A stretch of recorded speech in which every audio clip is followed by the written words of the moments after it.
Black and white footage trembles slightly, as if the camera itself is holding its breath. Cracked monastery walls loom under a veil of morning fog.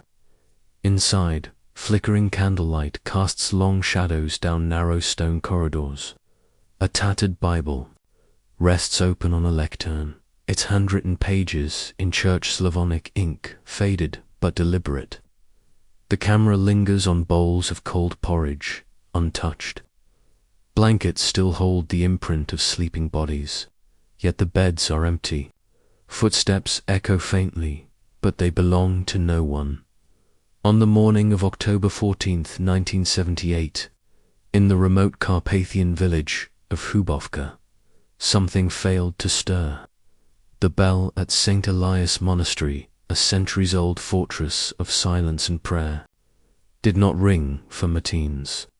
That sound, as constant as breath itself, was absent. Concerned, a local boy sent to deliver the morning milk creaked open the heavy wooden gate and stepped into stillness. He would later recall that even the birds had stopped singing. The cells were undisturbed, their doors unlocked from within. The candles still burned low. No signs of struggle, no blood, no note. But every monk, 19 in total, had vanished, simply vanished. The monastery, once a sanctuary carved out of solitude and stone, now felt like a sealed tomb. The boy ran back to the village, pale and trembling, muttering only one thing: "They're gone." All of them. Authorities arrived by afternoon. Doors were checked, windows unbroken. Ledgers remained untouched.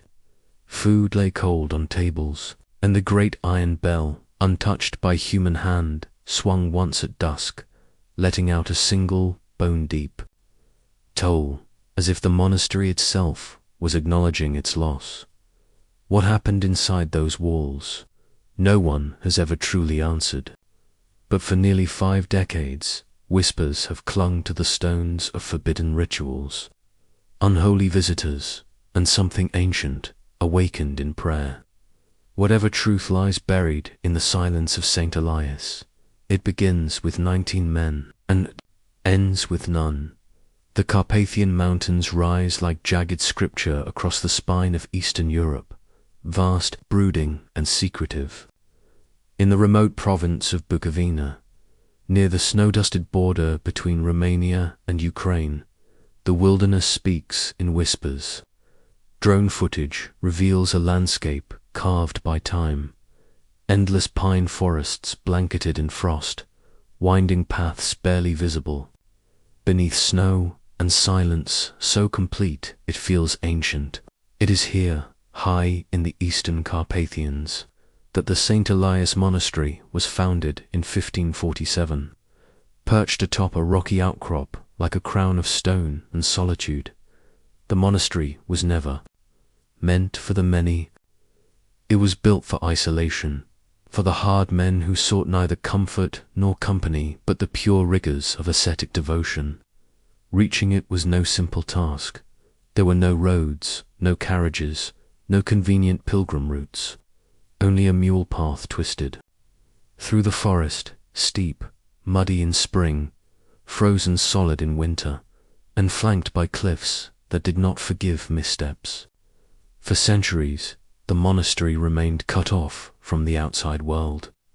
Save for the occasional delivery of food, candles, or messages carried by local villagers. St. Elias was known not just as a sanctuary, but as a crucible, a place of brutal monastic discipline and unwavering silence. Its orthodox monks lived by an unforgiving rhythm of prayer, fasting, and flagellation. They spoke only when necessary. Days passed without words. Some who joined stayed for life. Others lasted mere weeks before descending back to the world below, their minds frayed by the weight of solitude and scripture. Yet within orthodox circles, St. Elias held a reputation as a place of deep spiritual clarity, a site of visions, revelations, and divine visitations. Whispers told of monks who levitated during prayer, of icon lamps that flickered without flame, and of strange hymns heard echoing through the forest at night. Outsiders dismissed it as folklore, but for those who lived and died within its walls, St. Elias was something more than sacred. It was a doorway, and perhaps a threshold to something older than faith itself. Faded black and white, photographs rustle into view, solemn faces framed by heavy robes and candlelit stone. Each figure at St. Elias Monastery brought with them a life buried beneath layers of silence, but in the aftermath of their disappearance, a few names have emerged from the shadows, names that hint at deeper truths and darker undercurrents. At the center stood Archimandrite Pavel, the monastery's spiritual and administrative leader.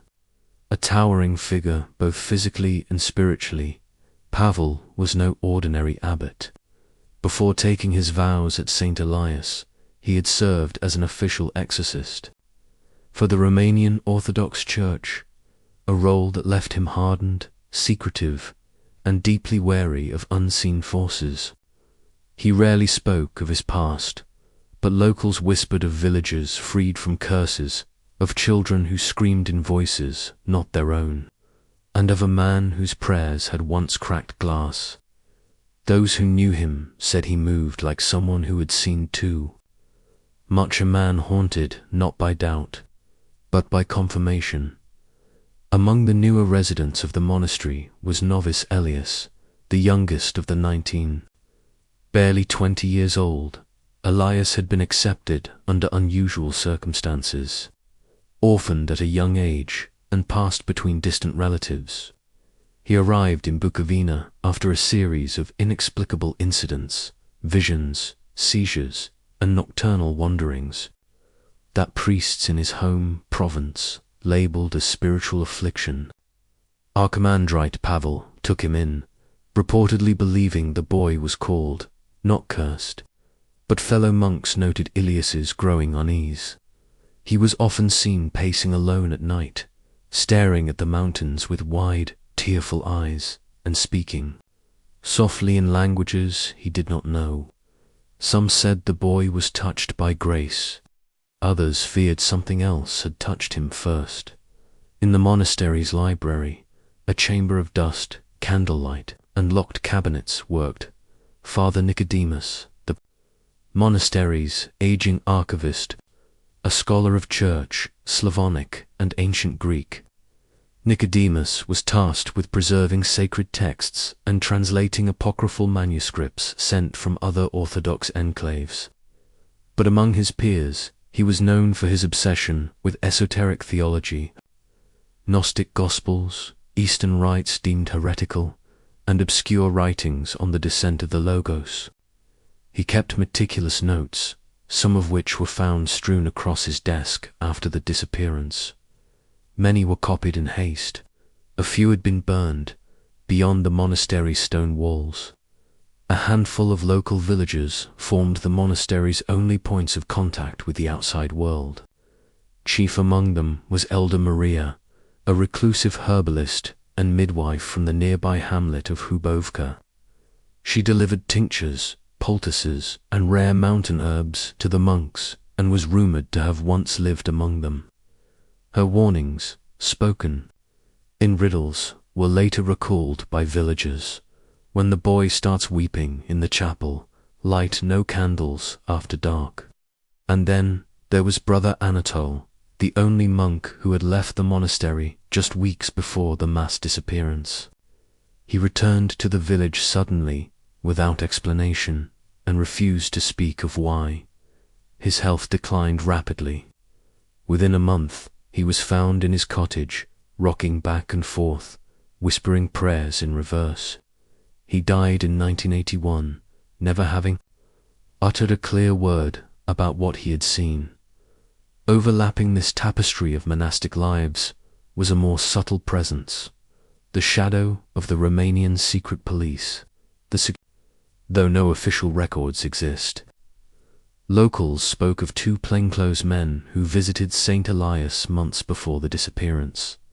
They asked few questions, but observed for hours. Their presence was never explained. Their silence, like the monasteries, remains unbroken. The first signs were easy to dismiss. Odd, but not alarming, at least not at first. A flicker of movement in the woods, a distant noise mistaken for wind, but the diaries tell a different story, one marked by escalation, by unease.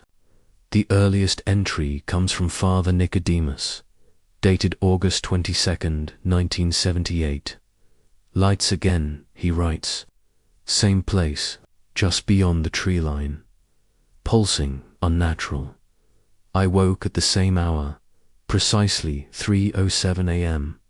As if summoned, these strange lights, seen by multiple monks over the following weeks, were described as hovering, never approaching the monastery itself, yet somehow watching, pale white at times, blood red at others, and always accompanied by a subtle vibration in the walls, like something vast passing just beneath the stone. By early September, the wolves began to gather.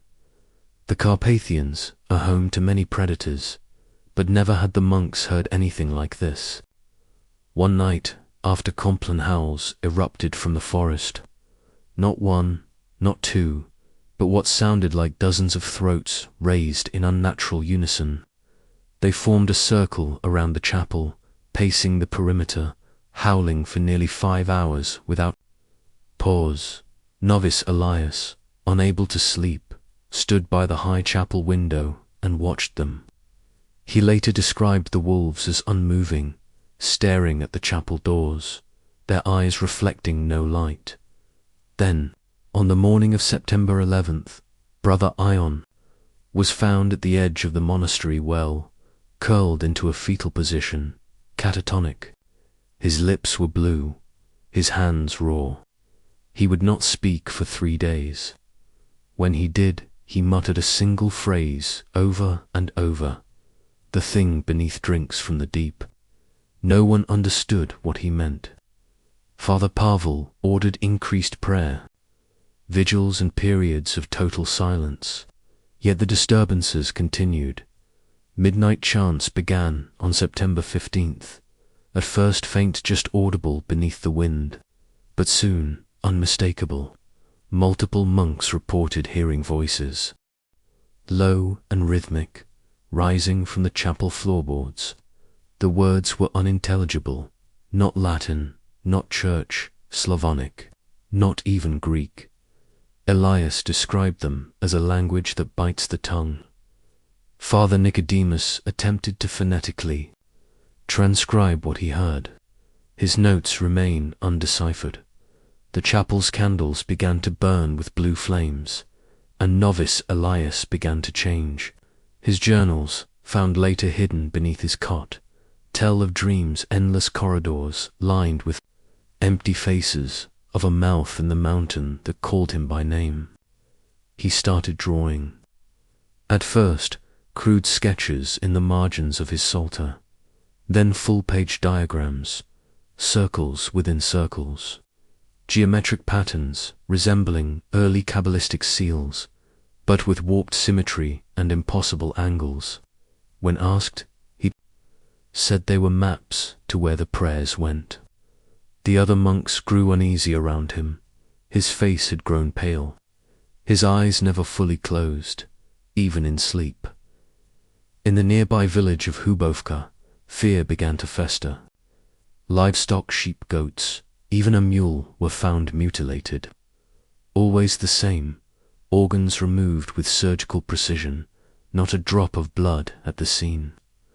The villagers, wary of involving outsiders, turned to Elder Maria.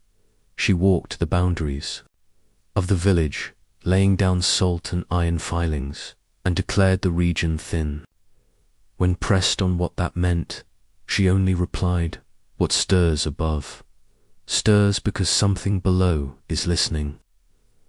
Rumors began to spread that the monks had invited something in, that the chants were not calls to God, but invitations to something older, darker. In one disturbing account from a local shepherd, he claimed to have seen figures, tall, unmoving, standing among the trees just before dawn. They had no faces, he said, but they were watching the bell tower. Back at St. Elias, Father Pavel intensified the rituals of purification. The monks fasted for 7 days. Water was drawn only from the spring, never the well. The chapel was reconsecrated, but whatever had begun was not retreating. On September 29th, the crucifix above the altar was found inverted, not fallen, but meticulously reversed. No monk claimed responsibility. No one had heard a sound. Father Nicodemus noted in his journal, "This is not a haunting. This is a conversation, and we have already said too much." That same night, Nervous Elias was seen in the courtyard, barefoot, his arms raised to the sky. He spoke in the same unknown language, the one heard during the midnight chants. Brother Anton approached to pull him back inside, but stopped short. His eyes were black. He later whispered, "Not the iris, the whole eye, like ink, poured over glass." Elias collapsed soon after, and slept for 2 days. When he awoke, he wept uncontrollably. "I didn't open the door," he cried.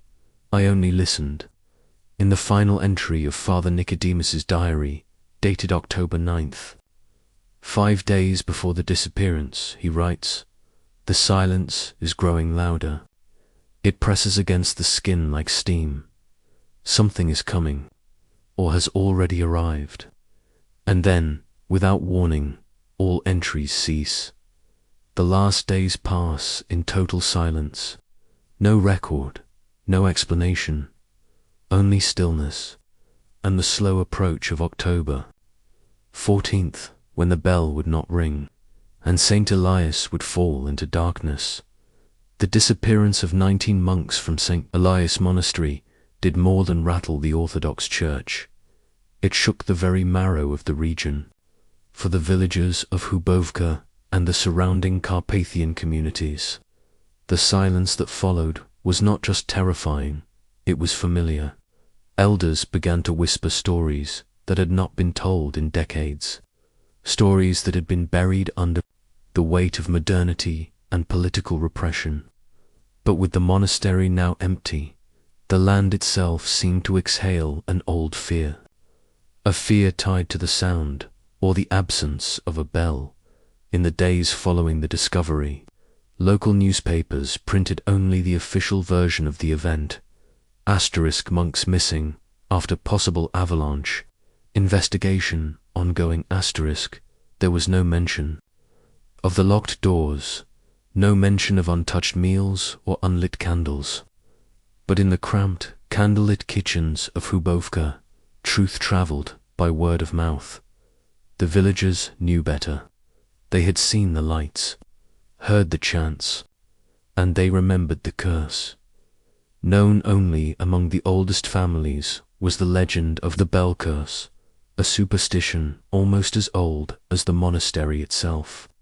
According to fragments of oral history, the founding bell of St. Elias had been cast not from ordinary bronze, but from the melted-down relics of 3 desecrated chapels, gathered during the final years of the Ottoman retreat. An abbot of the time, seeking divine protection for the isolated monastery, ordered the bell forged as both a weapon and a ward. But something went wrong in its making.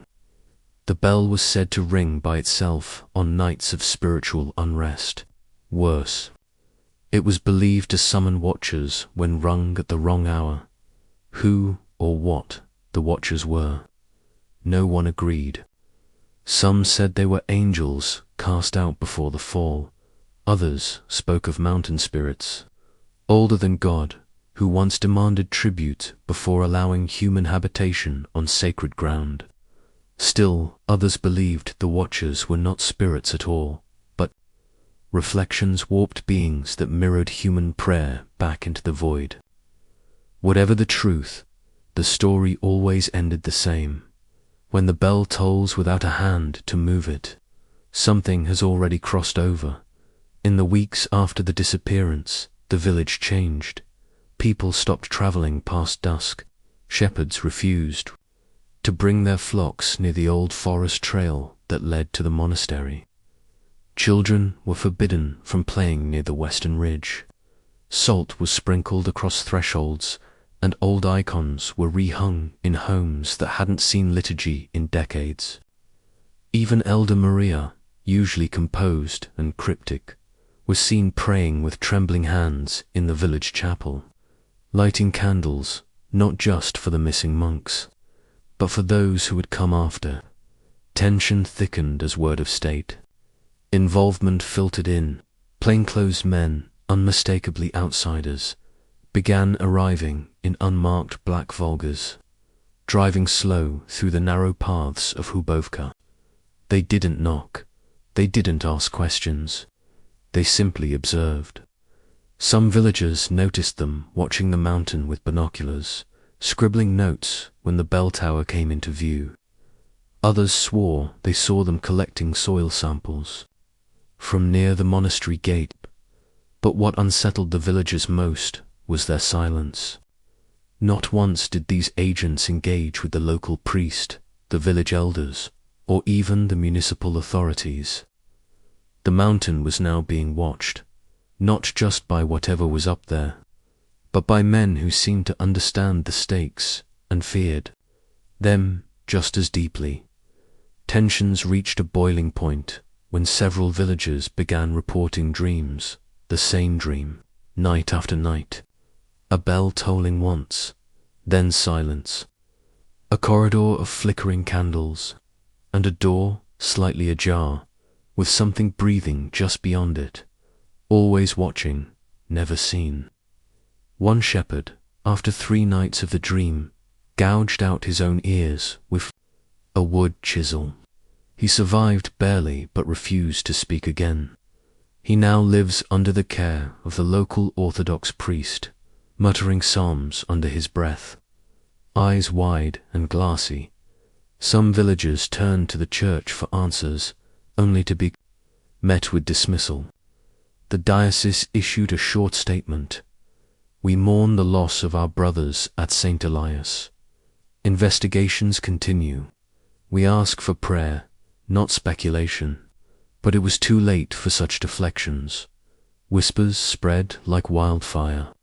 The monks opened a door they couldn't close.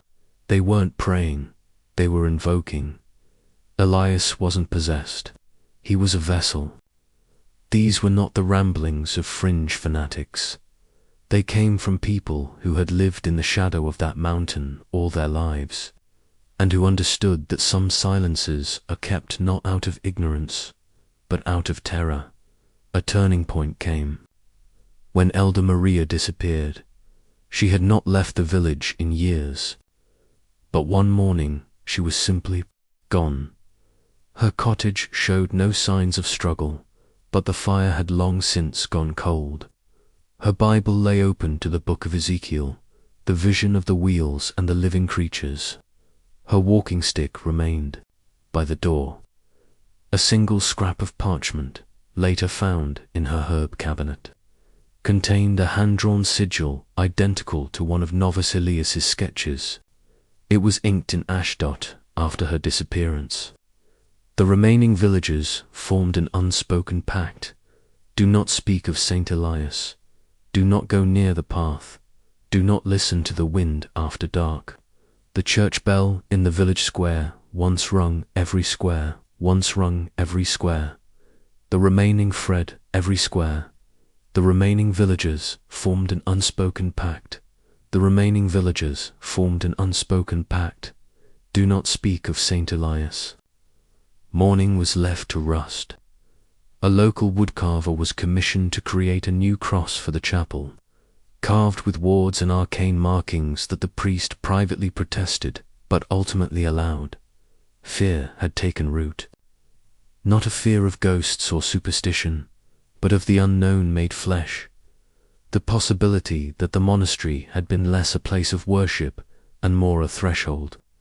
That in their zeal for spiritual closeness, the monks had stumbled upon something raw, pre-verbal, hungry. By late October, even the securitate began to retreat. The final report, never publicly released, but later leaked by a dissident priest, included only 4 words typed in red ink across the final page: asterisk, asterisk, location, sealed, until further notice. Asterisk, asterisk, to this day, St. Elias Monastery stands untouched. No reclamation, no restoration. Only wind moves through its ruined halls now, and sometimes, villagers say, the faint sound of chanting carried down the mountain. Just before the first snowfall, just before dawn, and always, just once, the sound of a bell ringing itself. It was just after dawn on October 14th, 1978, when 13-year-old Georgy Murakin, known in Hubovka as the Milk Boy, made his way up the frost-covered trail toward St. Elias Monastery. He had made the same trek every morning for nearly 2 years, carrying 2 tin pails of fresh milk from his family's farm. He was used to the stillness of the mountain, the way it muffled sound, the way the fog hugged the trees. But that morning, the silence felt heavier. It pressed against him as he walked, thick and unnatural, like the forest was holding its breath. By the time he reached the monastery gates, something was already wrong. The bell, which should have rung for matins at exactly 4 a.m., had not sounded. That bell was like clockwork, marking time not just for the monks, but for the villagers below. Georgy had always heard it on his walk up, but this morning, nothing, just the wind through the trees and the crunch of frost beneath his boots. He knocked. No answer. The heavy wooden gate, usually open, was shut and latched, but not locked. He pushed it open and stepped inside, calling out in broken church, Slavonic. Still nothing. No footsteps, no chanting, no movement. What he found would later be described in whispered tones, and only after great reluctance. Every door, from the chapel to the sleeping quarters, was locked from the inside. No signs of forced entry, no broken windows. He wandered, cautiously, into the refectory. The dining table was set for 19. Porridge steamed in wooden bowls. Bread had been sliced. Cups of still warm herbal tea lined the benches. Everything was ready for breakfast, and yet not a soul had touched it. He made his way to the monks' cells. Beds were made, some still slightly indented, as if recently vacated. Prayer beads lay coiled on nightstands. Robes hung neatly.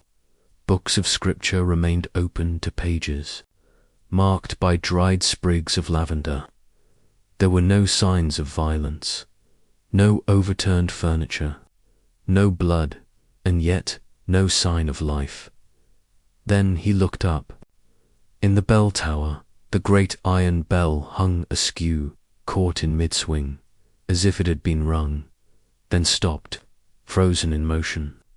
Georgy turned and ran, slipping down the icy path, breathless, pale, and half-sobbing by the time he reached the first home in Hubovka. "They're gone," he stammered. "They're gone, and breakfast is still hot." By mid-morning, villagers had gathered at the monastery gates.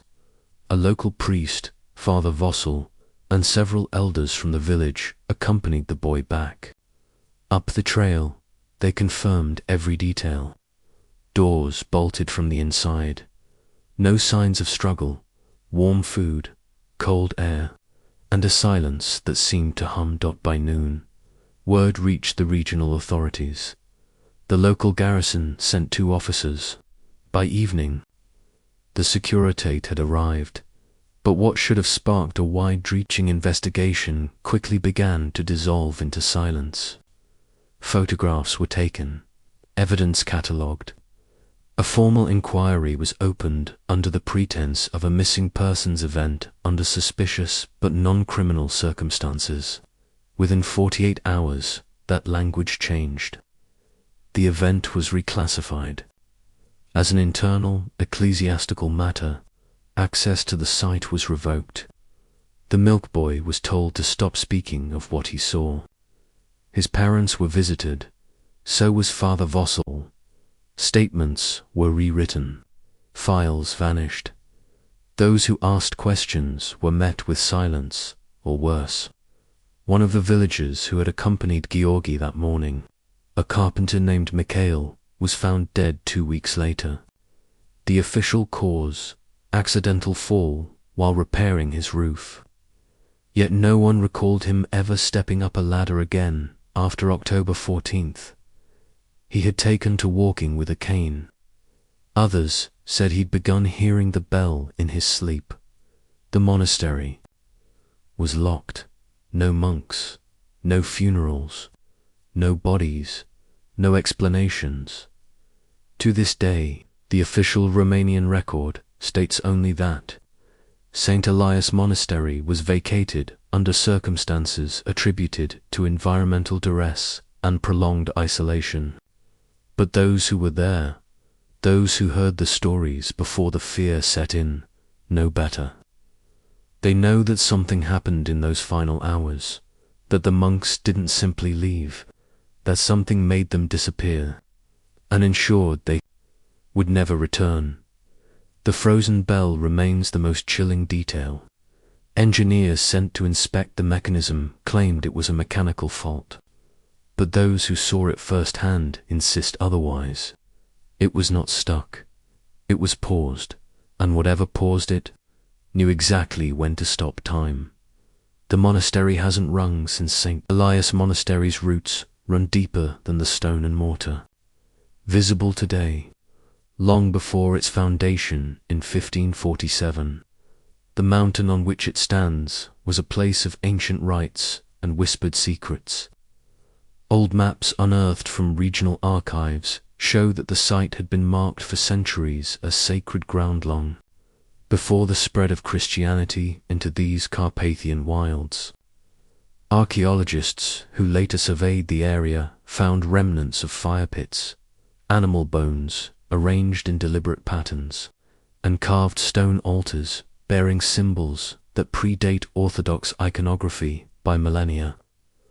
Local folklore speaks of pagan sacrifices, performed to appease elemental spirits' forces believed to govern the mountains, harsh winters and fertile summers alike. These were not mere superstitions, but deeply held beliefs, passed down through generations as the mountain's oldest covenant. Among the legends passed down by villagers is the tale of the saints who drank fire, mystics said to have survived, unscathed after plunging their faces into sacred flames, their souls purified through trial by fire. This imagery, blending Christian fervor with older, almost shamanistic rites, hints at the complex layering of faith that shaped St. Elias. The monastery itself was said to have been deliberately built over one such pagan altar. Its founders, seeking to sanctify and overwrite the land's prior. Spiritual claims, the monastery's past is stained with mystery and disappearance. The earliest recorded vanishings echo eerily into the modern day. In 1683, during the chaos of Ottoman incursions, Father Simeon, the monastery's head priest, was reported missing under circumstances uncannily similar to the 1978 event. Historical church records detail how Father Simeon had been last seen walking alone toward the forest at dusk, only to disappear without a trace. The search parties found his prayer shawl hanging on a branch near an ancient oak, but no sign of the man himself. Some chroniclers of the era believed Simeon had been taken by the spirits of the mountain, while others suspected darker forces, whispered only in secret. The Soviet era brought its own shadows. Following World War II, the Carpathians fell under strict state control, and St. Elias was no exception. Soviet archives, partially declassified decades later, revealed that the monastery and its surroundings became the subject of covert interest by the KGB and military intelligence. There were rumors, never officially confirmed, that the site was used as a testing ground for experimental psychic warfare programs. Researchers allegedly sought to harness or disrupt spiritual energy, using monks as unwitting subjects. Villagers recall seeing strange vehicles and unfamiliar personnel frequenting the region in the 1950s and 60s. Some monks reportedly disappeared during this period, but records remain sealed, and official explanations were scarce. One of the monastery's most enigmatic artifacts was the so-called Book of the Seraphim, an apocryphal manuscript believed to be hidden within the monastery's library vaults. This book was said to contain cryptic writings on angelic hierarchies, forbidden prayers, and metaphysical keys to transcendence. It was rumored to have been transcribed by Father Nicodemus's predecessors, scholars who delved into heretical texts and esoteric traditions. No surviving copies have ever surfaced, and those who claimed to have glimpsed its pages described them as containing writings that burn the eyes and freeze the soul. The book's very existence remains debated, but it is a cornerstone of local myth and suspicion, part of the tapestry that weaves together faith, fear, and the unknown at St. Elias. Through centuries, this layered history, pagan rites beneath, Christian sanctity, vanished priests, Soviet shadows, and arcane manuscripts, has left an indelible mark on the monastery. It stands not merely as a religious institution, but as a palimpsest of spiritual struggle, a place where the boundaries between light and dark, seen and unseen, blur and bleed into one another. The disappearance of 1978 is but the latest chapter in a long, unsettling saga written into the mountain itself. The official investigation into the disappearance of the 19 monks from St. Elias Monastery remains one of the most confounding and heavily redacted cases in Romanian history. The initial police report, obtained from partial state archives decades later, states simply that the monastery was found locked from the inside, with no evidence of forced entry or struggle. The doors and windows were intact. The monks' personal effects remained untouched. The forensics team, tasked with examining the premises, found no traces of poison or toxins, no signs of foul play, and no footprints beyond those belonging to the villagers and investigators themselves. The scene appeared frozen in time, a moment suspended with no indication of what had caused the monks to vanish without a trace. Despite the apparent thoroughness of the investigation, details quickly became obscured by layers of bureaucratic silence and state secrecy. The Securitate Romania's feared secret police took control of the case within days. Official files were classified and moved beyond the reach of local authorities. Requests for information by family members and clergy were met with evasions or outright refusals. Numerous documents were heavily redacted before eventual public release, sparking speculation that the state sought to bury uncomfortable truths rather than uncover them. The reasons for this remain unclear, but many believe it was tied to the monastery's religious significance and possible intersections with Cold War espionage and clandestine experimentation. Several theories have circulated since the monks' disappearance, each with its own blend of speculation, fear, and sometimes outright myth. One of the earliest theories suggested the existence of a hidden escape tunnel beneath the monastery, a secret passage used for smuggling, concealment, or as an emergency exit during Ottoman invasions. Villagers had long whispered about underground corridors carved into the mountain, linking St. Elias to the surrounding forest and even to remote caves. However, multiple exploratory digs and geological surveys have found no evidence of such a tunnel. The rocky terrain and dense forest make covert excavation difficult, but no hidden pathways large enough to accommodate human passage have ever been documented.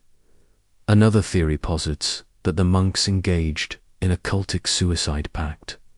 This idea gained traction following reports of the monastery's strict ascetic practices, esoteric rituals, and the increasingly strange behavior of novice Elias prior to the disappearance. Proponents suggest that the monks, seeking spiritual transcendence or escape from earthly suffering, performed a ritual culminating in collective death or mass disappearance. Yet the absence of bodies or remains contradicts this. No signs of poisoning, no mass graves, no evidence of mass movement, only locked doors and silent halls. The official investigation found no physical trace supporting such an outcome. A more chilling hypothesis involves a secret ritual gone horribly wrong.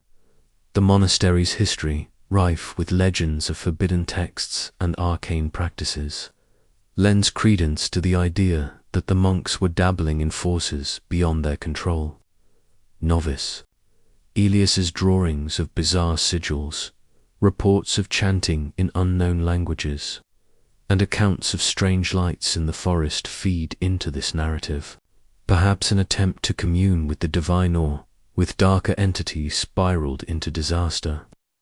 The idea of a ritual opening a door that could not be closed became a common refrain in local folklore. Unfortunately, no definitive evidence supports this, and those closest to the monks remain silent or traumatized. Beyond folklore, Cold War conspiracy theories have also found fertile ground in the case. Some researchers speculate that the monks were unwilling participants or victims of CIA or KGB psychological experiments, possibly linked to MK Ultra or similar clandestine programs aimed at mind control and psychic warfare. This theory aligns with documented Soviet interest in the monastery during the post-war era and rumors of secret research conducted in the Carpathians. The idea posits that the monks were subjected to experiments involving hallucinogenic drugs, sensory deprivation, or electromagnetic manipulation, resulting in their disappearance or abduction into hidden facilities. However, these claims remain speculative, as no declassified documents or credible eyewitness accounts verify such activity at St. Elias. Interviews with former investigators and local officials paint a picture of frustration and fear. One retired detective, speaking on condition of anonymity, described being pulled from the case abruptly with instructions never to speak of it again. He recalled reviewing the crime scene photographs, images that showed the immaculate monastery grounds, the neatly arranged breakfast, and the frozen bell, and admitting to himself that it was like walking into a ghost story with no ghost. Another former Securitate agent mentioned only that the area was too sensitive, hinting at matters involving both religious authority and national security. The few villagers willing to recount their memories speak in hushed tones, glancing nervously over their shoulders. No matter the theory, one fact remains unshaken. No trace of the 19 monks has ever been found. No bodies, no relics, no notes. The monastery itself stands abandoned, slowly succumbing to the elements, as if it too waits for answers that may never come. The mystery endures as a chilling reminder of how faith, fear, and secrecy can intertwine, leaving a wound in history that refuses to heal in the months and years following the disappearance at St. Elias Monastery. The narrative surrounding the event became a tangled web of conflicting accounts, official denials, and rampant misinformation. What began as a baffling mystery soon spiraled into a maelstrom of competing stories, each undermining the other and deepening the enigma rather than clarifying it. The tension between official statements and local testimonies created a fissure of doubt that widened with every passing year. The Romanian Orthodox Church, under intense scrutiny and pressure, took a surprising stance. In a public statement issued 6 weeks after the disappearance, the Church effectively denied that the 19 monks had ever been resident at St. Elias in the numbers reported by villagers and media. Officially, the monastery was described as largely unoccupied, maintained only by a small, caretaking presence. Church spokespeople emphasized the sanctity of the site and urged the public to respect the spiritual nature of the investigation. But their refusal to acknowledge the monks' existence raised eyebrows. Internal church documents, however, leaked years later, confirmed the monastery was home to an active monastic community at the time, making the public denial seem like a deliberate attempt to obscure the truth. Compounding the confusion, government officials issued statements claiming that the monks had been evacuated for protection due to escalating regional tensions and border security concerns near the Romanian-Ukrainian frontier.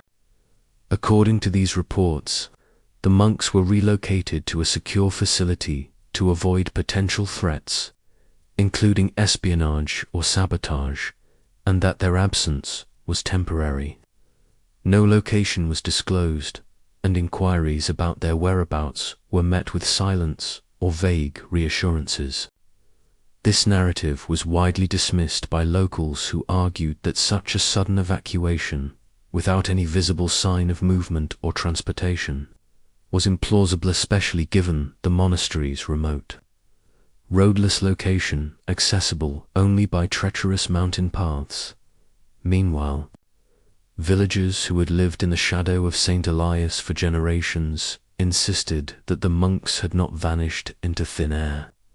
Several claimed to have seen them wandering the forest trails days and weeks after the official disappearance date. These sightings described the monks as silent, their eyes glassy and unseeing, moving like shadows through mist and trees. Some villagers spoke of strange encounters during late-night walks, a procession of robed figures passing silently by, heads bowed, faces pale and expressionless. These accounts, while anecdotal and lacking physical evidence, were consistent enough to unsettle many who heard them. Elder Maria, before her own mysterious disappearance, purportedly warned villagers to avoid the forest at night, saying, "The dead walk where the bell no longer rings." Adding to the labyrinth of rumors were reports of a mysterious figure seen entering the monastery's bell tower in the days following the disappearance. The man was described as wearing dark clothing, moving with deliberate caution, and carrying a heavy satchel. Some witnesses claimed he lingered near the bell for hours, as if searching or attempting to retrieve something. No official investigation confirmed the identity of this person, and no records of authorized access exist for that period. Some speculate the figure was a government agent, while others suggest a local attempting to uncover the monastery's secrets. The story remains unverified but persists in local folklore as a symbol of the hidden truths locked within the monastery walls. Sensationalism flourished in the media of the era. Television programs and tabloid magazines, eager to capitalize on the mystery, aired dramatized reenactments and speculative exposés. Headlines ranged from the ominous monks vanish in dark ritual to the conspiratorial state secrets and spiritual terror at St. Elias. Such coverage blurred the line between fact and fiction, fueling public fear and fascination, but also muddying the waters for investigators and historians alike. Some reports recycled decades-old legends of pagan curses and occult practices, while others claimed government cover-ups tied to Cold War espionage. The flood of misinformation only deepened the collective uncertainty. Within this fog of conflicting narratives, the truth remains elusive. The church's denial, the government's evasions, the villagers' haunting sightings, and the unconfirmed intruder at the bell tower all paint a picture of an event shrouded not only by mystery but by deliberate obfuscation. Whether by fear, shame, or strategy, the layers of contradiction have made it nearly impossible to separate reality from rumor. What is clear is that the disappearance of the monks at St. Elias is not merely a story of lost men, but a complex tapestry woven from faith, politics, folklore, and the human need to explain the inexplicable. In the wake of official silence and conflicting accounts, a handful of hidden witnesses and overlooked testimonies have gradually surfaced, shedding faint but vital light on the enigma of St. Elias Monastery. These voices, often hushed, reluctant, or shrouded in fear, offer glimpses into the atmosphere of dread and mystery that engulfed the mountain in the weeks leading up to the disappearance.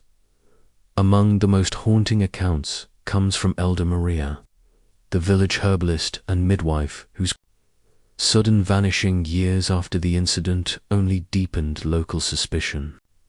In a rare recorded interview from the late 1970s, conducted discreetly by a traveling ethnography, Maria described unsettling sights she witnessed near the forest edge surrounding the monastery. There were hooded shadows, she whispered, her eyes flickering nervously. Figures moving just beyond the tree line, too still to be alive, too silent to be men. They came without sound and watched as if waiting for something to break. She went on to say that these shadows seemed to appear only at twilight, vanishing with the fading light, leaving behind a heavy stillness that pressed on the skin like a physical weight. Maria's testimony aligns with other villagers' descriptions of strange figures and unexplained movements in the forest, reinforcing the notion that unseen watchers stalked the mountain before the monks disappeared, adding a layer of Cold War intrigue. Is the testimony of a former KGB defector who, years after fleeing Romania, spoke under condition of anonymity about the monastery's secret significance. He claimed that St. Elias was more than a spiritual retreat. It housed forbidden texts and manuscripts considered dangerous by Soviet authorities. According to him, these documents contained esoteric knowledge, ancient rituals, and coded instructions, thought to unlock psychic or supernatural powers. The defector alleged that the monastery became a target for surveillance and covert interference due to fears that its occupants were experimenting with forces beyond the material world. His account, though unverifiable, corroborates rumors of Soviet interest and provides a plausible motive for the government's opaque response and the Securitate's heavy-handed presence. Perhaps the most direct and chilling testimony comes from Brother Anatole, the last known monk to leave St. Elias before the disappearance. In a rare interview conducted shortly before his death in 1981, Anatole recounted his experience with palpable fear and resignation. They heard something, he said, voice trembling. Not outside, but inside, in the walls. It was a whisper. At first, then a voice, something ancient, waiting. We tried to pray it away, but prayer is not always enough. He described nights filled with inexplicable noises, low rumblings beneath the stone floors, faint scratching behind the walls, and a pervasive sense that the monastery was alive in ways beyond human understanding. Anatole spoke of visions seen by novice Elias and the sudden changes in the behavior of the brothers, suggesting that whatever force haunted the monastery had begun to fracture their minds and spirits. His testimony remains one of the few direct insights from someone inside during the final days. Further adding to the eerie mosaic is the account of a local shepherd who claimed to have witnessed a torchlit procession deep in the woods on the night before the monks vanished. According to his report, a line of robed figures moved silently through the forest, their faces obscured beneath heavy hoods, chanting in an unrecognizable tongue. The procession circled an ancient stone altar said to predate the monastery itself. The shepherd's tale was met with skepticism at the time, but gained renewed interest as other stories of midnight chanting and mysterious ceremonies surfaced. Whether this procession was part of a ritual, a clandestine meeting, or something more sinister remains unknown.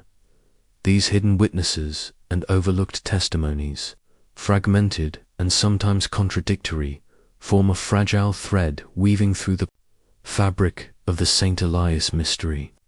Their voices speak of shadows, secrets, and ancient forces lurking just beyond sight echoes of a world where faith and fear collide. While they have never provided definitive answers, they reveal a monastery besieged not only by external pressures, but by something far older and less forgiving. Together, these accounts ensure that the silence surrounding St. Elias is not emptiness, but a profound, unsettling present, watching, and forever part of the mountain's dark legacy. Among the most unsettling discoveries in the aftermath of the disappearance were the chilling details and hidden evidence uncovered during the limited, heavily supervised investigations permitted at St. Elias Monastery. These fragments, scattered and often concealed beneath layers of dust and shadow, hinted at a reality far more disturbing than any official report acknowledged. One of the first anomalies uncovered were the intricate sigils etched deeply into the wooden undersides of the monks' beds. These markings, invisible unless the beds were turned over, appeared as a series of interlocking geometric patterns, some resembling ancient Kabbalistic seals, others bearing resemblance to symbols found in medieval grimoires associated with protection and binding. The carvings were meticulous, executed with a precision that suggested both desperation and ritual intent. Several of the patterns matched the bizarre diagrams found in novice Ilios's personal sketches, linking the youngest monk's growing obsession with the occult directly to the physical fabric of the monastery. Investigators noted that these sigils seemed to focus around areas associated with sleep and rest, as if meant to shield or trap something during vulnerable hours. Deeper exploration of the monastery's basement, an area rarely accessed due to structural instability, revealed a sealed chamber behind a false wall, locked and inaccessible by normal means. Attempts to breach it were thwarted by a complex mechanism, possibly an ancient lock or a concealed brace, that resisted all efforts without specialized tools. Witness accounts from villagers who had occasionally glimpsed the basement described faint, eerie sounds emanating from below, the murmur of whispered prayers or chanting that no one could explain. The existence of this locked room fueled speculation that it might have housed forbidden objects, sacrificial remnants, or even something supernatural, though its contents remain a mystery to this day. The monastery's great bell, iconic and central to the site's identity, bore its own enigmatic mark. Found cracked, yet stubbornly still hanging in the bell tower, it was clear the bell had been struck with great force before ceasing to ring. Engineers and metallurgists who examined it described the fracture as unusual, not caused by corrosion, or simple metal fatigue, but seemingly the result of an immense, sudden impact. The bell's cracked form became a silent testament to the moment something irreparable had occurred. Local legends quickly seized on the bell as a symbol of the broken threshold between worlds, a sign that the monastery's spiritual defenses had been shattered. Inside the monastery, the pattern of candles burning in perfect circles was another eerie and inexplicable detail. Candle stubs were discovered in carefully arranged rings throughout the chapel, the dormitories, and even the storage rooms. Some circles were large enough to encircle an entire monk, others small enough to fit a hand.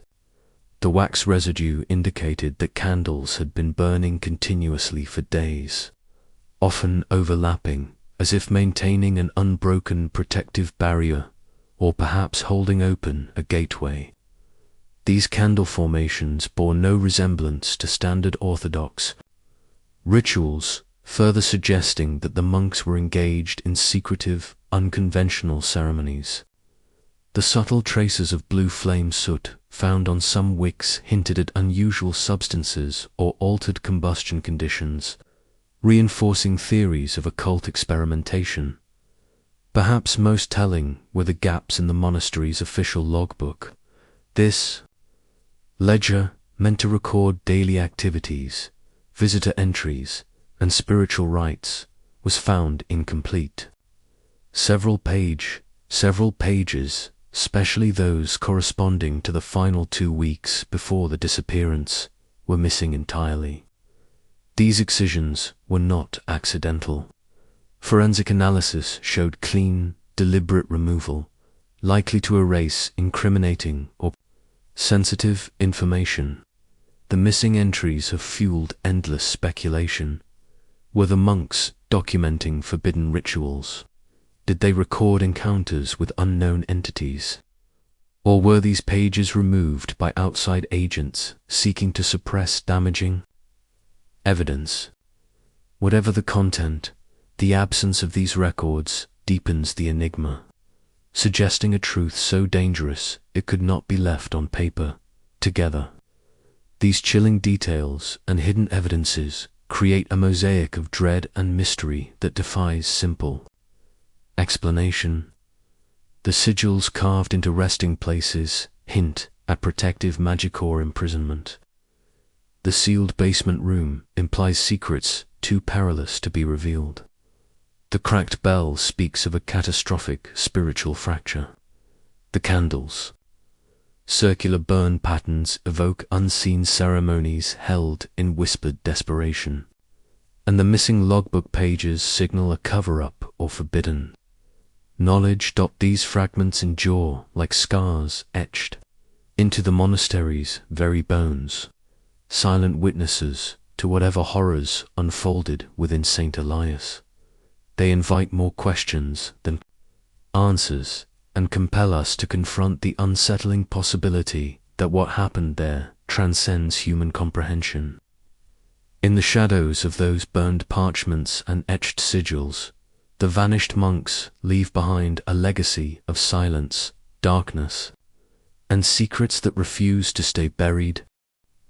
The enigma of St. Elias Monastery is deeply intertwined with a rich tapestry of symbolism, ritual, and cryptic messages, each element hinting at layers of meaning that reach far beyond Orthodox Christian practice and into the shadowed realm of ancient Carpathian mysticism. Careful examination of the monastery's artifacts, writings, and physical spaces reveals a complex web of signs that suggest the monks were engaged in a spiritual struggle both timeless and profound, blending old pagan rites with esoteric Christian symbolism. One of the most striking features noted by investigators and historians alike is the presence of symbols etched and painted throughout the monastery that bear a strong resemblance to pre-Christian Carpathian runes. These angular markings, carved discreetly on beams, embedded in frescoes, and inscribed along the edges of prayer books, are distinctly different from typical Orthodox iconography. Scholars who specialize in Eastern European pagan traditions identify them as protective sigils, meant to ward off malevolent spirits, but also as keys to opening metaphysical gateways. Their presence within a Christian monastic setting is unusual, indicating that the monks may have embraced a syncretic form of spirituality, merging Christian devotion with ancient mountain rites. This blending may have been an attempt to harness deeper, more primal powers in their pursuit of holiness, a desperate effort to shield themselves from something dark lurking beyond the veil. The monastery's bell rope, long preserved and examined after the disappearance, carries its own sinister symbolism. Knotted in a complex ceremonial pattern rarely documented in Orthodox death rites, the rope's design corresponds to ancient Slavic funerary knots, meant to bind the soul to the earthly realm or to ensure safe passage to the afterlife. This pattern is called the grim knot, a weaving of loops and crossings believed to trap spirits or seal them away from the living. The fact that this rope was still attached to the cracked bell at the time of the monk's vanishing suggests a ritualistic purpose, perhaps a final act intended to contain a spiritual force unleashed within the monastery. The bell itself, long, a symbol of both warning and sanctification, becomes here an instrument of containment. Its rope a binding thread in a cosmic battle between life and death. Adding to the atmosphere of foreboding are Latin phrases found inscribed subtly on walls and in margins of monastic manuscripts. Chief among these is the chilling motto Ad divinity ora ultima, which translates as the final hour has come. This phrase appears repeatedly, sometimes beneath painted angels, sometimes scrawled alongside archaic symbols, and once near the very entrance to the sealed basement chamber. The phrase evokes eschatological themes, the end times, the moment of divine judgment, or a threshold between worlds. Its recurring presence hints that the monks may have believed themselves to be participants in a moment of cosmic significance, a spiritual convergence where earthly and otherworldly realms intersect. Whether this was interpreted as hopeful transcendence or impending doom remains unclear, but the phrase imbues the monastery with an apocalyptic weight. Perhaps the most unsettling symbol woven through St. Elias's iconography is the recurring number 19. It appears repeatedly subtly, yet unmistakably in chapel paintings, altar designs, and even the patterning of floor tiles. 19 was the precise number of monks who vanished, a detail too precise to be coincidental. Numerologists and scholars of sacred numbers note that 19 carries dual significance. In some traditions, it represents completion and spiritual fulfillment, while in others it is linked to cycles of transformation and renewal through destruction. The persistent use of this number may reflect the monks' awareness of their role in a ritual cycle or a spiritual trial, sign that their disappearance was not random but a preordained event encoded in the monastery's very structure. Together, these symbols, knots, phrases, and numbers reveal St. Elias' monastery as a nexus of layered meaning where ancient rites and Christian doctrine collided in a fragile balance. The monks' incorporation of pre-Christian runes suggests a deep engagement with the spiritual history of the Carpathians, perhaps as a means to confront or control the mysterious forces they believed surrounded them. The bell rope's funerary knot ties their fate directly to death rites, signaling that their final moments were steeped in ritual significance. The Latin phrase, Adjuvenici, ora ultima, casts the entire episode as an eschatological drama, a spiritual climax beyond ordinary comprehension, and the repeated motif of 19 binds the narrative together, transforming the number into a cipher of loss, transcendence, and mystery. In the end, these cryptic messages do not provide clear answers. They are more like fragments of a sacred puzzle, inviting interpretation and reflection. They reveal a monastery not only haunted by physical disappearance, but possessed by spiritual turmoil, where symbolism was both shield and summoning. In the silent halls of St. Elias, these signs remain etched in stone and Inca language, of shadows speaking across centuries, waiting for those who dare to listen. The psychological dimension of the St. Elias Monastery disappearance adds a profound and unsettling layer to the mystery, offering insight into how isolation, belief systems, and group dynamics may have converged to create a perfect storm of collective trauma or even shared psychosis. Interviews with cult specialists, religious psychologists, and behavioral experts shed light on how small, insular communities, especially those bound by rigid, spiritual discipline, can develop patterns of thought and behavior that spiral beyond the control of any individual member, ultimately leading to tragic outcomes. Monastic life, by its very nature, imposes strict routines of silence, obedience, and asceticism. Within St. Elias, these demands were intensified by the monastery's remote location and harsh environment, which fostered an extreme sense of seclusion from the outside world. Experts highlight how this isolation can magnify psychological vulnerabilities, as monks depend heavily on each other for social interaction and validation, creating an echo chamber where groupthink flourishes. In such environments, dissent is discouraged or punished, and alternative viewpoints quickly become marginalized or reinterpreted to fit the dominant narrative. Groupthink, as described by psychologists, is a phenomenon where the desire for harmony and conformity within a group leads to irrational or dysfunctional decision-making. In the case of St. Elias, the pressure to maintain spiritual purity and communal unity could have suppressed individual doubts or fears. The monks may have collectively reinforced a belief system that framed their unusual experiences strange lights, chanting, and visions as signs of divine favor or spiritual trial.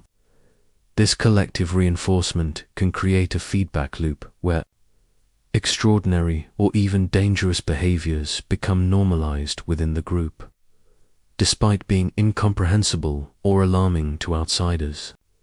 Religious psychologists also raise the possibility of foully aplasias, or shared psychosis, rare but documented, phenomenon in which delusional beliefs are transmitted from one person to others within a close-knit group. This might explain reports of novice Ilias's erratic behavior and his drawings of bizarre sigils, which reportedly influenced other monks. In an environment saturated with esoteric texts, secret rituals, and high emotional tension, the monks may have come to believe they were chosen for a transcendent purpose, blurring the boundaries between reality and spiritual experience. Shared psychosis could have led the entire community into a state of heightened suggestibility and dissociation, culminating in actions and decisions detached from external logic. Experts also consider the psychological weight of the monastery's strict regimen of silent obedience. The enforced silence not only limited communication, but may have intensified internal psychological conflicts, forcing monks to repress doubts, fears, or guilt rather than expressing them openly. Such repression can manifest in a build-up of psychic pressure, leading to anxiety, hallucinations, or dissociative states. The community's collective silence thus becomes a breeding ground for buried trauma, where fears grow unchecked, and the line between spiritual ecstasy and psychological breakdown becomes perilously thin. Underlying much of this psychological tension is the concept of guilt, both personal and collective. Monks bound by vows of chastity, obedience, and faith often carried deep-seated feelings of inadequacy or unworthiness, exacerbated by harsh self-discipline. In St. Elias, the resurgence of ancient, possibly pagan, rituals and the discovery of forbidden texts might have sparked internal conflicts about purity and sin, generating an oppressive atmosphere charged with spiritual anxiety. Some experts suggest that the monks might have believed their disappearance, or transcendence, was a form of penance or sacrifice, a final act to absolve themselves, or the monastery from accumulated guilt and spiritual impurity. Commentators note that such psychological dynamics do not diminish the reality or gravity of the monks' experiences. Whether the phenomena they encountered were external supernatural forces or manifestations of inner psychological states, the effects on the community were profound and irreversible. The blending of deeply held faith with psychological fragility creates a volatile space where meaning and madness intertwine, making it nearly impossible to untangle fact from belief. In conclusion, the psychological angle invites us to see the St. Elias disappearance not merely as a mystery of physical vanishing, but as a tragic unfolding of human mind and spirit under extreme conditions. It reveals how isolation, faith, group dynamics, and suppressed fears can converge to produce outcomes that defy rational explanation, yet remain profoundly human. Through the lenses of cult studies and religious psychology, we glimpse a community caught between devotion and delirium, bound by silence, haunted by guilt, and ultimately lost in the shadowed spaces where belief becomes reality and where reality itself may unravel. The reconstructed timeline of events leading up to the disappearance of the 19 monks at St. Elias Monastery paints a chilling picture of mounting tension, eerie phenomena, and a final, inexplicable vanishing that continues to baffle investigators and historians alike. By piecing together diary entries, eyewitness accounts, and fragmentary official records, a clearer, though still unsettling, chronology emerges, one that reveals a gradual descent into darkness, culminating in that fateful night of October 13th to 14th, 1978. The earliest ominous marker comes from the last known letter penned by Archimandrite Pavel, the monastery's revered leader, sent to an unnamed ecclesiastical authority just days before the disappearance. The letter is filled with vague warnings and fragmented thoughts. Pavel writes of shadows gathering beneath the mountain, whispers in the stone, and a final hour approaching that will test the faith and resolve of all who dwell within St. Elias. The letter's tone is urgent, yet cryptic, suggesting a man both deeply troubled and resigned to an impending crisis. It was never answered, and Pavel himself vanished with the rest of the community. Over the following weeks, various diary excerpts and testimony from the surviving brother, Anatole, reveal a pattern of disturbing events escalating in frequency and intensity.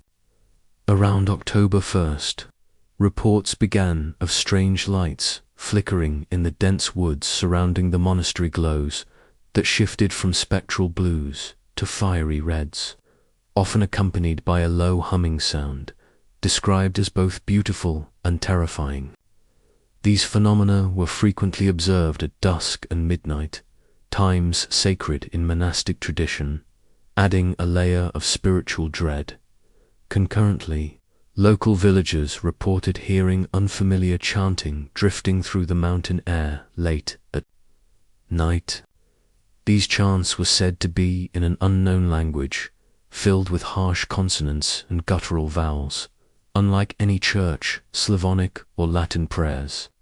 The monks' behavior grew increasingly erratic during this period. with novice Elias obsessively drawing sigils and pacing the chapel for hours. According to Brother Anatole's later testimony, the chants sometimes emanated from within the monastery walls themselves, as if the very stones had come alive with some ancient voice. On October 10th, a nearby shepherd claimed to have seen a procession of robed figures carrying torches deep into the forest. The procession circled a stone altar predating the monastery, engaging in a ritual whose meaning remains unknown. That same night, howling wolves gathered unusually close to the monastery grounds, their cries lasting hours and unnerving the villagers. Several livestock in nearby farms were found mutilated under mysterious circumstances, further fueling superstitions of a demonic presence. By October 12th, signs of psychological strain within the monastery became apparent. Novice Elias was observed speaking to unseen entities and inscribing sigils not only in his notebooks but also on the walls of the chapel and dormitories. Other monks reported feeling watched, as if something had entered their midst. Despite growing fear, communal prayers and rituals continued, albeit tinged with desperation. The night of October 13th marked the final, most harrowing chapter. Around 11:30 p.m., witnesses from the village below reported seeing flickering candlelight through the chapel's stained glass windows, followed by the faint echo of chanting and bell tolls. At precisely midnight, the monks were last seen entering the chapel in a solemn procession, their faces pale and expressionless. No one emerged afterward. The bell tolled intermittently through the early morning hours, its peals measured yet dissonant and natural in rhythm and tone. The final recorded toll occurred at exactly 2:06 a.m., when the great iron bell in the tower rang out once, a deep, reverberating sound that seemed to shake the mountain itself before falling silent forever. Moments later, the monastery fell into complete silence. The following morning, the milk boy Georgi arrived to find the monastery deserted. Doors were locked from the inside, the dining hall set for breakfast still warm, and no sign of the monks anywhere alive or dead. Investigators would later confirm that no footprints or signs of departure existed beyond the monastery walls. The timeline concludes with the baffling absence of any trace or explanation. Subsequent investigations uncovered no evidence of forced removal, natural disaster, or violent attack. The monks had seemingly vanished into thin air at the precise moment the bell tolled its final. Haunting note, this reconstructed chronology lays bare a slow crescendo of supernatural hints and human anxiety, culminating in an event that defies conventional understanding. It remains a testament to the enduring mystery of St. Elias Monastery, a story suspended in time, locked behind doors that have never opened, and sealed by a bell that has not tolled since. The aftermath of the St. Elias Monastery disappearance has left an indelible scar on the region's collective memory, an unresolved enigma that continues to haunt locals and scholars alike. In the immediate years following the event, the monastery was sealed off by government order, its gates barred and windows shuttered, effectively erasing the place from public life. For decades, the site remained untouched, a frozen monument to the mystery and fear that gripped the surrounding villages. Despite numerous inquiries and rumors, no official explanation was ever offered, and the silence from both the church and state only deepened suspicions and sorrow. In the early 1990s, following the political upheavals that reshaped Eastern Europe, the monastery was briefly reopened. Restoration efforts were attempted, driven by religious groups hoping to reclaim the site's spiritual legacy and by historians eager to study its hidden past. Yet the effort was short-lived. The ruins quickly fell back into disrepair, plagued by neglect and an almost palpable atmosphere of dread that seemed to repel visitors. Today, the crumbling remains of St. Elias stand as a stark silhouette against the Carpathian skyline, a place where nature has begun reclaiming stone and timber, and where echoes of vanished voices seem to linger in the cold mountain air. Local villagers continue to avoid the area altogether, particularly after dusk. Tales passed down through generations warn of restless spirits, whispered curses, and the hollow cloister, a name that has become synonymous with the monastery's dark legacy. Despite the passage of decades, the site is regarded with a mixture of reverence and fear, an ominous reminder of forces beyond human comprehension. Elder Maria's warnings still echo in the minds of those who remember her, that some doors, once opened, can never truly be closed. Perhaps the most haunting aspect of the aftermath is the complete absence of physical remains. Neither bones, belongings, nor any trace of the 19 monks have ever been recovered. The lack of evidence challenges conventional explanations of disappearance, fueling theories ranging from supernatural abduction to covert government intervention. Without closure, families of the missing remain in limbo, holding on to fading hope while wrestling with profound grief and unanswered questions. The Romanian Orthodox Church has remained largely silent on the matter. Official statements are rare, often vague, and frequently deflective. When pressed, church representatives emphasize the sanctity of the site and the need to respect divine mysteries beyond human understanding, but offer no clarity or consolation.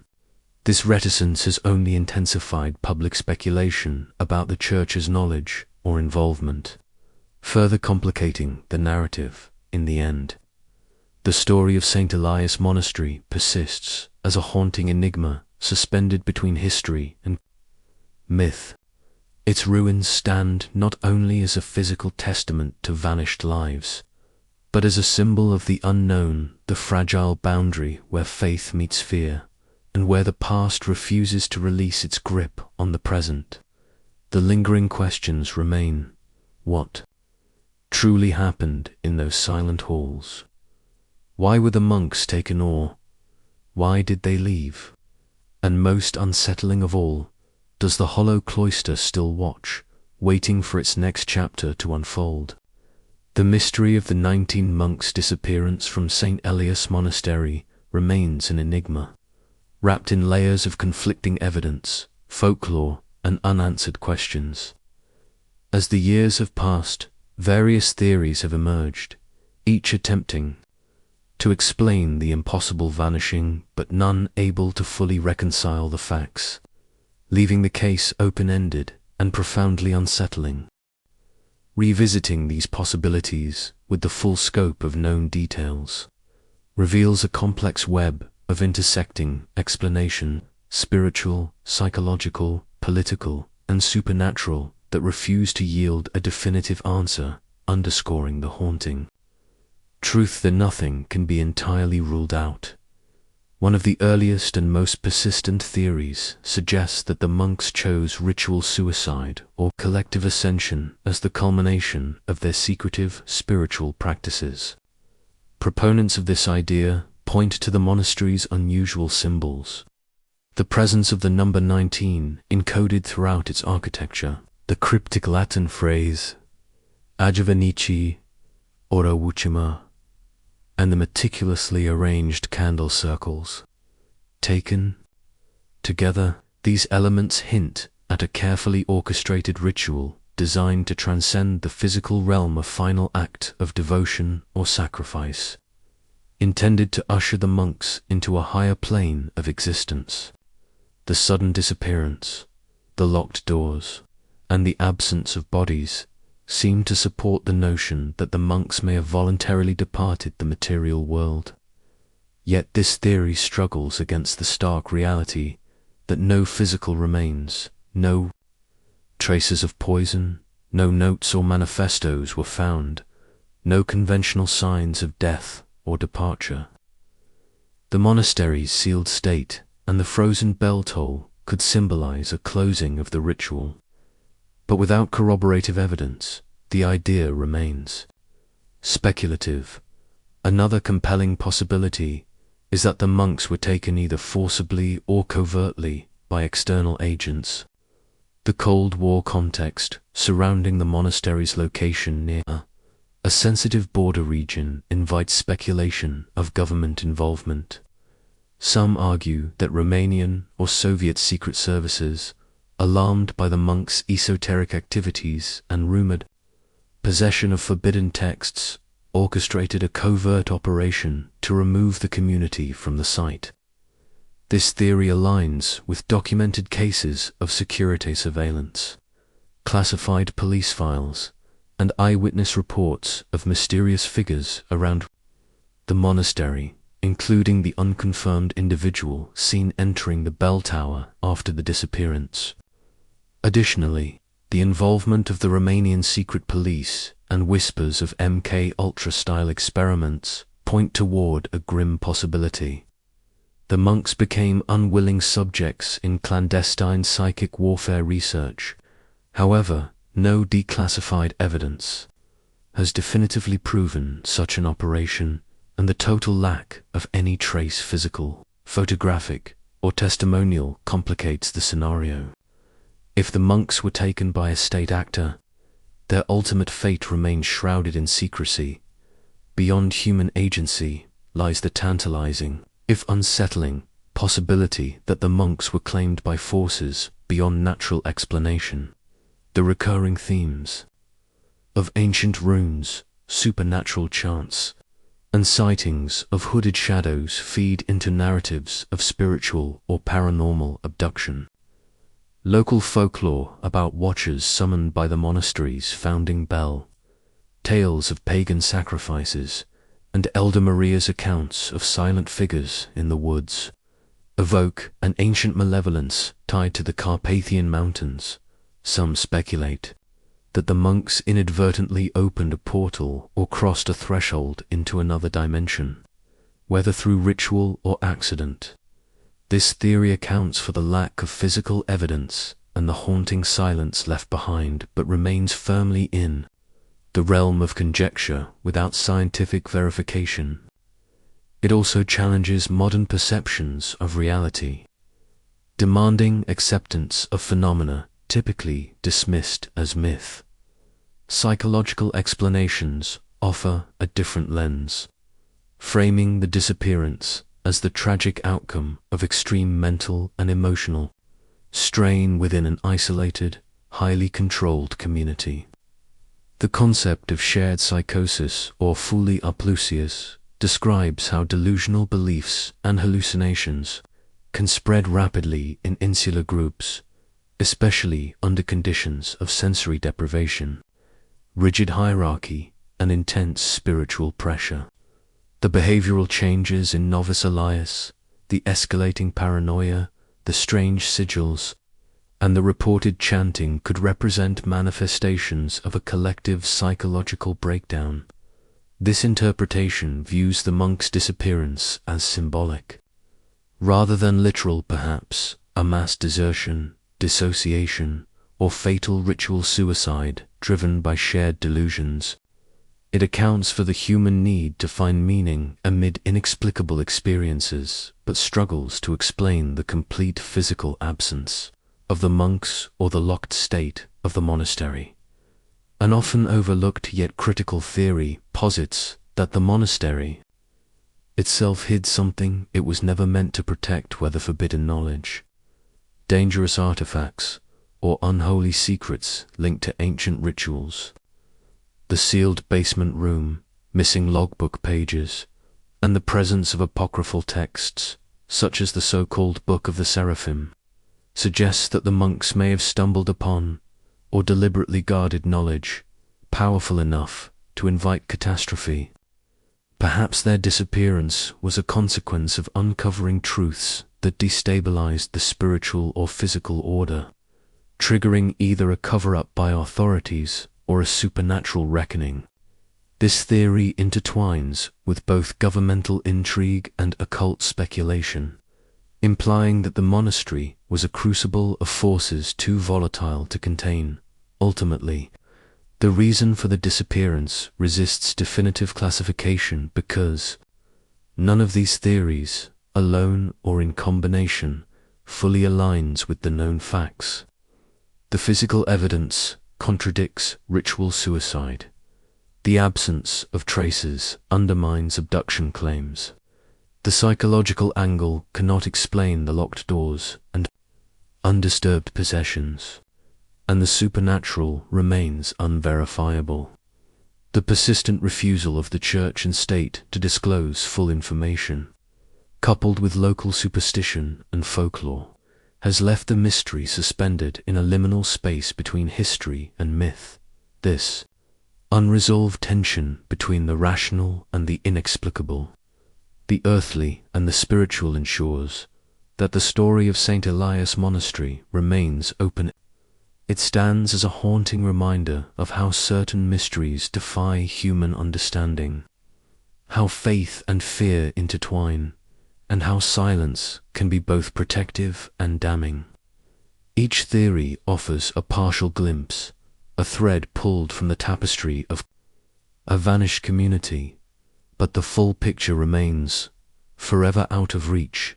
In the end, the disappearance at St. Elias Monastery may be less about finding an answer and more about confronting the unknown, acknowledging that some doors, once opened, alter reality in ways we are ill-equipped to comprehend. Whether the monks ascended, were taken, succumbed to psychological collapse, or unleashed a hidden darkness, their fate is sealed in the shadows of the hollow cloister, a riddle that continues to captivate and chill those who dare to seek the truth throughout history. The mysterious disappearance of entire communities has haunted the collective consciousness of humanity. When analyzing the unsettling events of Hollow Grove, the mind is inevitably drawn to eerily similar incidents from across the globe, cases that span centuries and continents, yet echo with recurring themes: isolation, silence, ritual, and vanishing. These are not merely coincidental. They suggest a chilling pattern, perhaps even an archetype buried deep in the human psyche. One of the most infamous cases, paralleling Hollow Grove, is the lost colony of Roanoke. In the late 16th century, over 100 English settlers vanished without a trace from Roanoke Island, off the coast of what is now North Carolina. When a supply ship returned 3 years later, the colony was deserted, homes dismantled, no bodies, no signs of struggle. The only clue, the word Croatoan carved into a post. Much like Hollow Grove, Roanoke's fate has been swallowed by speculation, abduction, integration with native tribes, disease, or something far more arcane. The silence of Roanoke mirrors the voiceless void left behind in Hollow Grove, as if both communities had been plucked cleanly from existence by unseen hands. Thousands of miles away, in the icy wilderness of Canada, the Anjakuni Lake mystery remains one of the country's most baffling unsolved disappearances. In 1930, a fur trapper stumbled upon a remote Inuit village that had once been home to nearly 30 individuals. He found smoldering fires, half-cooked meals, and even clothing left drying, but not a single soul in sight. The Royal Canadian Mounted Police investigated, but could find no bodies, no tracks, no signs of mass departure or attack. It was as if the villagers had simply ceased to be. Echoes of Hollow Grove resound here as well, a remote, self-contained community, bound together by a shared spiritual worldview, vanishing without explanation, leaving behind only the ordinary. Traces of interrupted life. Japan, a land steeped in folklore and ritual, holds its own grim entry into this lineage. In the mountains of the Miyazaki prefecture, stories persist of an entire village known today only through oral traditions that is said to have disappeared sometime in the early 20th century. Locals whisper of a cursed forest path that no one now dares to tread. According to legend, when travelers stumbled upon the village after its disappearance, they found no damage, no decayed, perfectly intact homes, as though the people had merely stepped outside. The only anomaly, every mirror in the village was shattered. Whether this account is folklore or fact, its motif of collective vanishing steeped in symbolic ritual and eerie stillness feels hauntingly familiar. One of the most chilling parallels can be drawn from the isolated forests of Siberia in the 1930s, during the height of Stalin's purges. A remote monastery located in the desolate taiga region ceased communication with the outside world. When state investigators finally reached the compound, they discovered the monastery completely abandoned. There were no signs of forced exit or struggle. Journals and documents recovered from the site described strange visions, whispers from the woods, and references to a cleansing ritual that was not of the church. Given the Soviet regime's suppression of religious institutions, it's possible the monastery had turned inward, embracing unorthodox beliefs or something else entirely. Again, the themes emerge: isolation, sacred practice, a deep silence on. Then, disappearance. Fast forward to 1957 in southern Italy, where a small convent became the center of another enduring mystery. 12 nuns reportedly vanished overnight from a stone convent overlooking the Amalfi coast. The building showed no signs of entry or struggle. Local authorities found ceremonial robes arranged in a circle, with melted wax in patterns that scholars later likened to pagan sigils. Church records from the time are scant and heavily redacted, but one fragment refers cryptically to a calling to divine for this earth. The notion of a group retreating into spiritual ecstasy and vanishing because of Etrika's time. And again, were these women victims of delusion?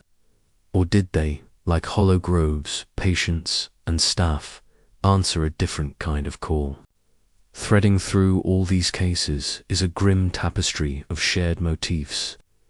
Each community was small and isolated, physically, socially, and spiritually.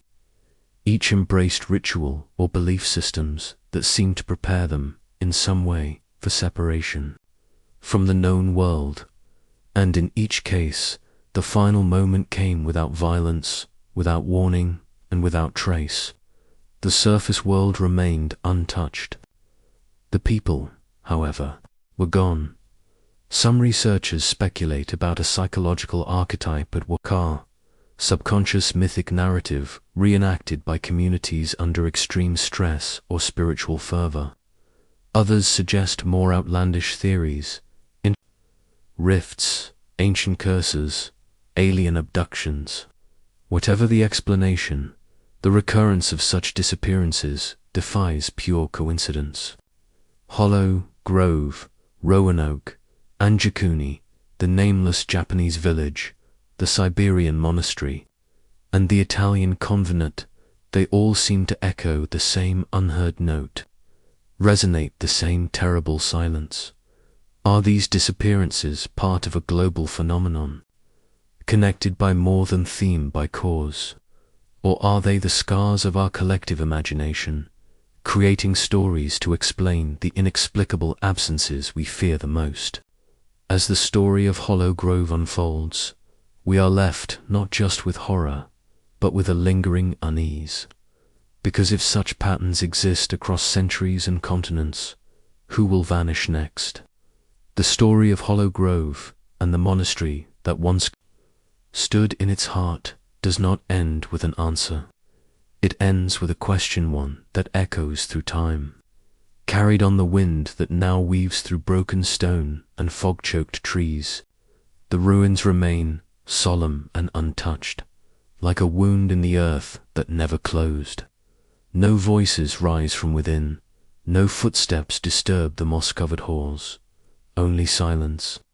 A silence that stretches beyond the physical, into something far deeper, into the void left by absence, by belief pushed to its breaking point.